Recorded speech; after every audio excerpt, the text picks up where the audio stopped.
Friends, हम लोगों ने मेल रिप्रोडक्टिव सिस्टम है उसको स्टार्ट कर रखा है, जहाँ पे primary male reproductive organ test complete हो चुका है। सेकेंडरी रिप्रोडक्टिव जो ऑर्गन्स है वहाँ पे हम लोगों ने स्क्रोटम, फोर्स डिफरेंस और एपिजोडाइमिस है उसको क्या कर लिए, कंप्लीट कर लिए। आज का जो हमारा नेक्स्ट टॉपिक रहेगा वो जो रिमेनिंग सेकेंडरी रिप्रोडक्टिव ऑर्गन है मेल की, वो वाला टॉपिक करेंगे हम लोग आज वाले वीडियो के अंदर, जहाँ पे हम लोग देख रहे हैं कि देखिए रिमेनिंग के अंदर फर्स्ट ऑफ ऑल आप देखिए नेक्स्ट वीडियो में हम लोगों ने वॉस डिफरेंस कर लिया था। अब वहाँ पे मैंने थोड़ा सा देखा था कि जो वॉस डिफरेंस का वाला पार्ट, जो फुला हुआ पार्ट होता है वॉस डिफरेंस का, उसको क्या बोला जाता है, एम्पुला बोला जाता है। ये जो एम्पुला होता है ये क्या करता है, टेम्परेरी है, यानी कि एक तो होता है परमानेंट और एक क्या होता है, टेम्परेरी होता है।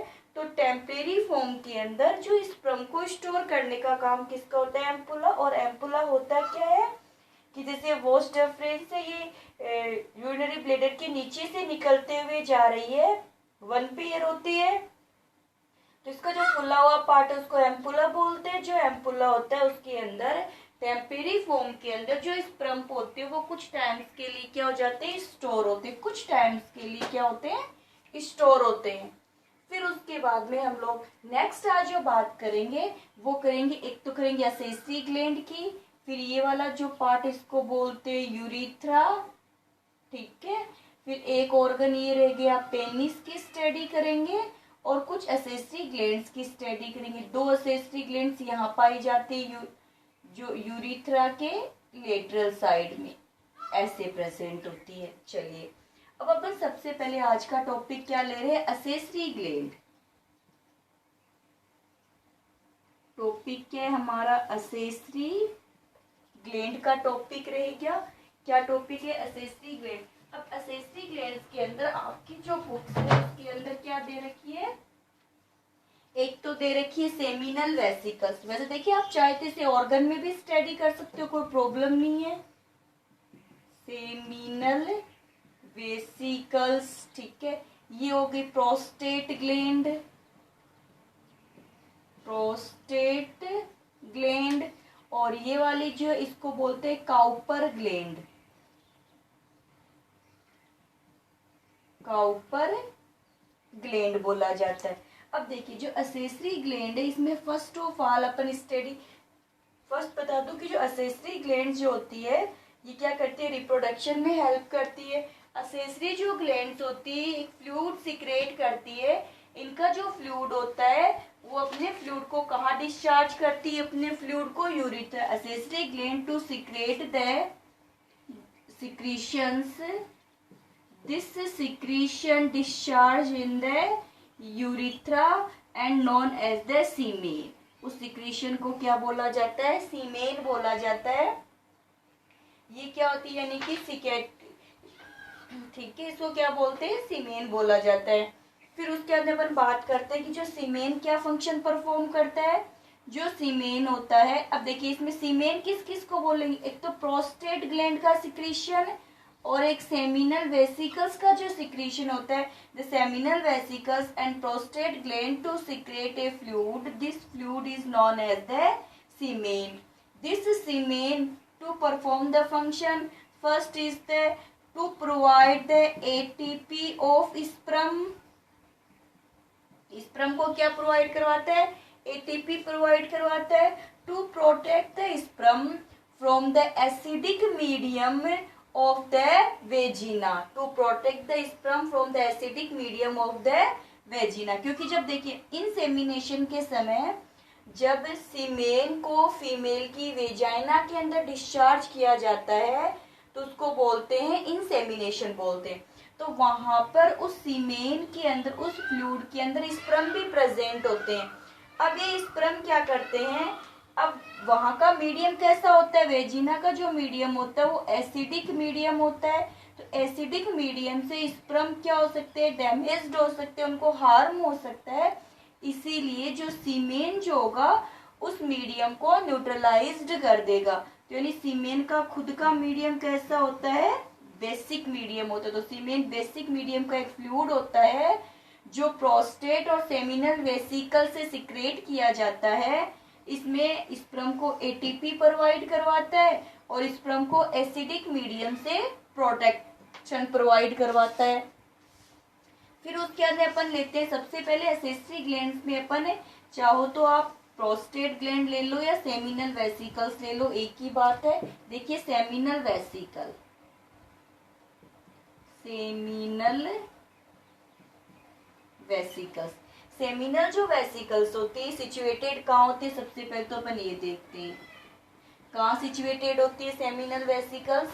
तो सेमिनल वेसिकल्स ये यूरिनरी ब्लैडर की सरफेस एवं रेक्टम के बीच में प्रेजेंट होती है। कहाँ प्रेजेंट होती है, यूरिनरी ब्लैडर, ठीक है। यूरिनरी जो ब्लैडर होता है उसकी सरफेस, तो देखिए ये सरफेस ही है, सरफेस या फिर आप जैसे में सरफेस, और कहाँ है, रेक्टम के बीच में प्रेजेंट होती है। ये कितने पेयर होती है, 1 पेयर होती है। जो वोस डिफरेंस का जो एम्पुला होता है वो एम्पुला किस में ओपन होता है, सेमिनल वेसिकल्स के अंदर ओपन होता है। सेमिनल वेसिकल्स की कुछ सेल्स जो होती है वो क्या सिक्रेट करती है, फ्लूइड सिक्रेट करती है। Seminal some cells of the seminal vesicles to secrete a fluid yellow sticky fluid, to secrete a yellow sticky fluid. This fluid is from the 60% part of the semen. जो सीमेन का कितना बनाता है, 60% part का formation करता है। अब ये सिक्रीशन होता कहते हैं जब मेटिंग के समय जो पेनिस है, पेनिस एक्साइटेड होता है तो उस समय सेमिनल वेसिकल्स में कॉन्ट्रैक्शन होगा और कॉन्ट्रैक्शन के समय इस फ्लूइड को सिक्रेट कर दिया जाएगा। फिर उसके अंदर ये जो फ्लूइड होता है इस फ्लूइड में फ्रैक्टोज, क्या क्या प्रेजेंट होता है इसमें, फ्रैक्टोज, सेमिनोजेलिन, सेमिनोजेलिन प्रेजेंट होता है, और प्रोस्टोगैलेंस प्रेजेंट होता है। किसके अंदर, जो 60% सेमिन का जो पार्ट बना रहा है इस फ्लूइड के अंदर ये सब प्रेजेंट होते हैं। जो फ्रैक्टोज होता है वो स्पर्म को एटीपी प्रोवाइड करवाता है, ठीक है। क्या प्रोवाइड करवाएगा, एटीपी। ये जो फ्लूइड होगा इसकी नेचर कैसी होती है, बेसिक नेचर होती है, इसीलिए स्पर्म को क्या करता है, स्पर्म को वेजाइना के एसिडिक मीडियम से प्रोटेक्ट प्रोवाइड करवाता है। और कुछ समय के लिए सीमेन के अंदर जो स्पर्म होते हैं वो स्टोर होते हैं, फिर यहाँ से नहीं, क्योंकि उनको न्यूट्रिशन मिलेगा तो न्यूट्रिशन लेकर के ये वहां से एक्जुलेटरी डक्ट के थ्रू बाहर निकल जाएंगे, क्योंकि एम्पुला और सेमिनल वेसिकल जहाँ खोलती है उस जगह को क्या बोलते हैं, एक्जुलेटरी डक्ट बोला जाता है। तो ये तो क्या था, सेमिनल वेसिकल्स था। उसके बाद में नेक्स्ट अपन कौन सी ग्लैंड लेंगे, प्रोस्टेट ग्लैंड लेते हैं। जो प्रोस्टेट, देखिए यहाँ पे मैंने ये बना रखी, ये रही प्रोस्टेट ग्लैंड। अब ये जो प्रोस्टेट जो ग्लैंड्स होती है इसका क्या क्या मेन रोल प्ले है प्रोस्टेट ग्लैंड्स का। एक तो ये कहाँ है, जो यूरिथ्रा होता है ना, ये यूरिथ्रा के बेस पर प्रेजेंट है। देख लीजिए ये यूरिनरी ब्लैडर है ना, क्या है, यूरिनरी ब्लैडर। यूरिनरी ब्लैडर से क्या निकल रहा है, यूरिथ्रा। तो यूरिथ्रा का बेस पे क्या प्रेजेंट है, प्रोस्टेट ग्लैंड प्रेजेंट होती है। ये जो प्रोस्टेट ग्लैंड होती है ये light white semi solid transparent fluid को सिक्रेट करती है। इस फ्लूइड को जो 25 से 30% सीमेन का फॉर्मेशन करता है। ये जो फ्लूइड होगा इस फ्लूइड के अंदर फास्फेटेज, ये जो फ्लूइड में क्या क्या होंगे, phosphatase, citrate, lysozyme, fibrinolysin, spermine present होते हैं, जो स्पर्म को एक्टिव करते हैं और सीमेन को कोगुलेंट होने से रोकते हैं। स्पर्म को क्या करेंगे, एक्टिव करेंगे, और ये एंटी कोगुलेंट सीमेन है, एंटी कोगुलेंट सीमेन, जो सीमेन को क्या नहीं होने देते, कोगुलेंट नहीं होने देते हैं। चलिए आगे आपकी बात नहीं समझ में। अब देखिए ये जो ग्लैंड्स होती है, जैसे जैसे एज इंक्रीज होती है वैसे वैसे इस ग्लैंड की साइज भी इंक्रीज हो जाती है। तो कई बार क्या होता है कि जो ओल्ड पीपल होते हैं, जो और एज वाले जो मेल होते हैं, उसमें यूरिन सिक्रेट करने के अंदर प्रॉब्लम क्रिएट हो जाती है। तब इस ग्लैंड को सर्जरी के थ्रू क्या कर दिया जाता है, रिमूव कर दिया जाता है। फिर उसके बाद में नेक्स्ट अपन एक करते हैं काउपर ग्लैंड। ये रही काउपर ग्लैंड, ठीक है। तो देखिए प्रोस्टेट ग्लैंड के नीचे की तरफ यूरिथ्रा के दोनों तरफ क्या सिचुएट होती है, काउपर ग्लैंड सिक्रेट होती है। ये जो काउपर ग्लैंड्स होती है ये भी कोपुलेशन के समय पहले सिक्रेट नहीं करती, कब करेगी, कोपुलेशन के समय या फिर मेटिंग के समय ये ग्लैंड एक semi solid sticky substance secrete करती है, semi solid sticky substance secrete करेगी, जिसकी नेचर कैसी होगी, बेसिक नेचर्स होती है, जो मेटिंग के समय वेजाइना के पाथ को स्मूथ बनाती है, जो वेजाइना के पाथ को क्या बनाती है, स्मूथ बनाने का काम करती है। साथ ही साथ के अंदर ये जो यूरिथ्रा होता है उसकी एसिडिटी को क्या कर देती है, न्यूट्रलाइज्ड कर देती है, जिससे पाथ कैसा हो जाता है, स्मूथ पाथ हो जाता है। तो आपको इतना ध्यान रखना, पॉपुलेशन के समय पाथ को क्या बनाती है, स्मूथ बनाने का काम करती है। फिर देखिए यहाँ से सभी जो ग्लैंड्स होगी वहाँ कहाँ खुल रही है, ये यूरिथ्रा के अंदर खुल रही है। तो अपना नेक्स्ट ऑर्गन कौन सा हो जाएगा, यूरिथ्रा ले लेंगे। अब देखिए यूरिथ्रा आपको दिखाई दे रहा है, आपने एक्सक्रीटरी सिस्टम के अंदर भी किया था कि जो यूरिनरी जो ब्लेडर होता है वो एक पोर के अंदर ओपन हो रहा है, उस पोर को क्या बोला जाता है, यूरिथ्रा बोला जाता है, ठीक है। अब ये जो पोर्स होता है इस पोर के अंदर ये किस किस से मिलकर बन, फिर देखिए यूरिनरी ब्लेडर से जो है एक तो कौन सी हो जाती है, यूरेटर, यूरेटर से निकल करके एक्जुलेटरी डक्ट से मिलकर के किसका फॉर्मेशन होता है, यूरोजेनाइटल डक्ट या यूरिथ्रा का फॉर्मेशन होता है। तो यूरिथ्रा का यूरोजेनाइटल पोर बन गया 20 सेंटीमीटर लॉन्ग होता है, ठीक है। कितने सेंटीमीटर लॉन्ग हो जाएगा, 20 सेंटीमीटर लॉन्ग हो जाएगा। या फिर अपन ऐसे भी बता सकते हैं इसको कि यूरेटर जो होती है, ureter collect urine from urinary bladder on the way unit with exulatory duct and to form the urogenital duct। कि यूरिन जो यूरेटर होती है वो यूरिनरी ब्लेडर के अंदर क्या लेके आ रही थी, यूरिन लेके आ रही थी। तो उसके साथ साथ में urinary collect the urine from the urinary bladders, बीच में ही उसके साथ में क्या मिल जाती है, एक्जुलेटरी डक्ट मिल जाती है। तो ये मिलकर के किसका फॉर्मेशन कर लेते हैं, यूरोजेनाइटल डक्ट का फॉर्मेशन कर लेते हैं, इसको यूरिथ्रा बोला जाता है, ठीक है। ये एक पोर के थ्रू, ये एक टाइप का पोर होता है जिसको क्या बोलते हैं, यूरोजेनाइटल अपर्चर्स भी बोला जाता है, जिसके थ्रू यूरिन और सीमेन दोनों को क्या किया जाता है, डिस्चार्ज। और ये आगे जाकर किस में खुलते हैं, पेनिस के अंदर हो जाता है, इसमें आपको ध्यान देने वाली बात नहीं है। फिर उसके देखिए यूरिन और सीमेन दोनों यहीं से डिस्चार्ज की, यानी इसको यूरोजेनाइटल डक्ट या यूरोजेनाइटल अपर्चर्स भी बोला जाता है, यूरोजेनाइटल अपर्चर्स। फिर क्या टॉपिक रह गया, पेनिस। क्या है, पेनिस। देखिए पेनिस के अंदर मेन पॉइंट देख लीजिए जल्दी से। पेनिस जो होता है एक तो एक्सटर्नल जेनाइटल ऑर्गन है, एक्सटर्नल जेनाइटल ऑर्गन से एक जो पेनिस होता है, ठीक है। अब इसके अंदर अपन देखते हैं इसको कोपुलेटरी ऑर्गन भी बोलते हैं,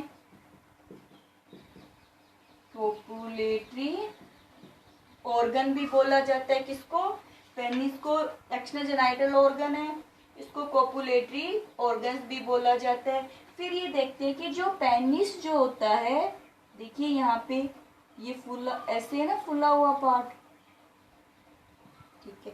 जो पेनिस जो होता है इसके अंदर 3 स्पॉन्जी लॉन्जिट्यूडनल कोर्ड्स का बना हुआ है। 3 स्पॉन्जी पेनिस किसका बना है?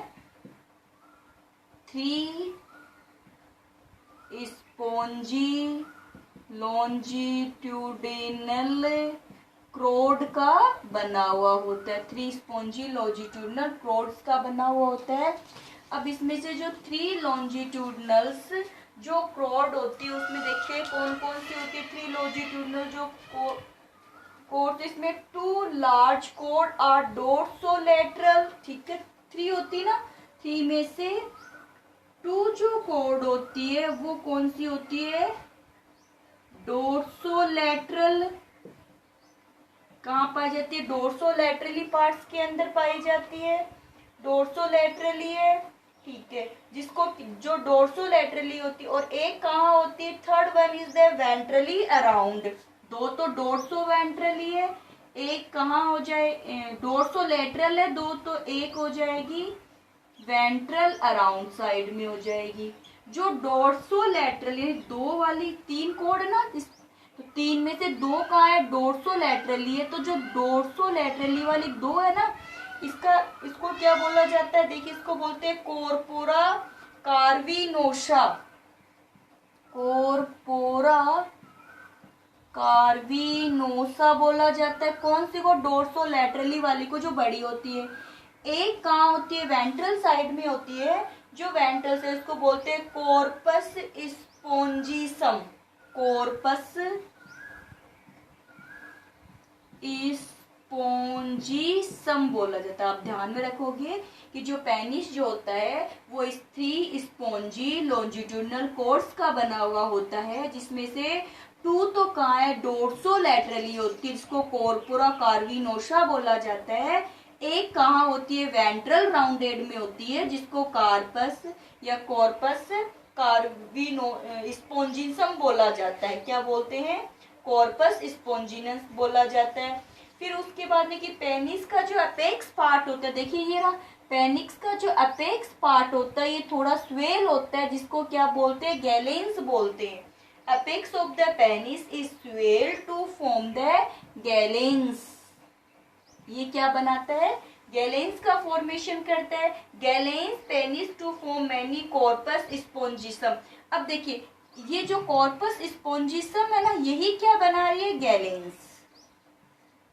अपेक्स वाला पार्ट का फॉर्मेशन करती है। फिर उसके बाद में कि covering of skin glans cup like cover is called the prepuce. अभी जो कप बना है ना, ये बाहर वाला प्रीपुस बोला जाता है। कवर वाली फॉर्म को क्या बोलते हैं? प्रीपुस बोलते हैं। फिर ये कि जो पेनी जब नॉर्मल कंडीशन में होता है तो इसके जो ब्लड साइनसेस है यानी ब्लड चेम्बर्स होते हैं, वो इसकी जो cord remain empty and muscles are in the contraction. जब ये नॉर्मल कंडीशन में होता है तो इसके अंदर जो ये कॉर्ड जो होती है, ये वाली जो कॉर्ड वाली है, ये कैसी होती है? नॉर्मल फॉर्म में होती है, जिसके जो ब्लड चेम्बर होते हैं वो इम्पेटी होते हैं, उसमें ब्लड प्रेजेंट नहीं होता है, ये कॉन्ट्रेक्शन की फॉर्म में होती है। उस समय पेनिस केवल यूरिन का डिस्चार्ज करता है। लेकिन जब मैटिंग के समय क्या होता है कि इसके अंदर जो ब्लड साइनसेस होते हैं उसमें ब्लड फिल हो जाता है, ये जो मसल्स होते हैं इसमें रिलैक्सेशन हो जाता है, और इस समय ये कैसा हो जाता है? तो बिकम लेटल हार्ट स्वेल मैक्सिमम पॉसिबल और glans neck the prepuce and it is swell in the erection state. और उस समय किस स्टेट में आता है? एक्साइटेशन या इरेशन स्टेट के अंदर बन जाता है। उस समय क्या किया जाता है कि penis is ready for deep penetration in the vagina of female. The sperm in the semen exulatary by the penis in the vagina will reach into the uterus and the fallopian tube। ठीक है, आगे बात आपके समझ में कि जब इसके अंदर मसल्स में रिलैक्सेशन होता है तो ब्लड साइनस फिल हो जाता है, इसकी वजह से बिल्कुल प्रिपेयर हो जाता है for the penetration of the vagina. तो जब ये बिल्कुल एक्रेट हो जाता है, एक्साइटेशन फॉर्म के अंदर आ जाता है, तो एक्जुलेटरी डक्ट के थ्रू इसमें क्या डाल दिया जाता है? सीमेन डाल दिया जाता है। और उस सीमेन के अंदर, क्योंकि यहाँ पे स्टोर है ना स्पर्म, और सीमेन के अंदर क्या होते हैं? स्पर्म प्रेजेंट होते हैं, जिनको वेजाइना के अंदर इंजेक्ट कर दिया जाता है। तो ये टॉपिक किसका था? मेल रिप्रोडक्टिव ऑर्गन से रिलेटेड स्ट्रक्चर, उनके फंक्शंस का था।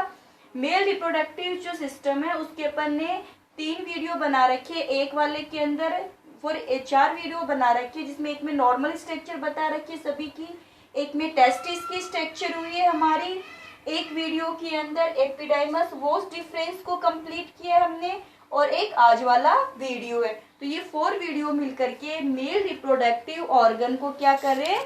कंप्लीट कर रहे हैं।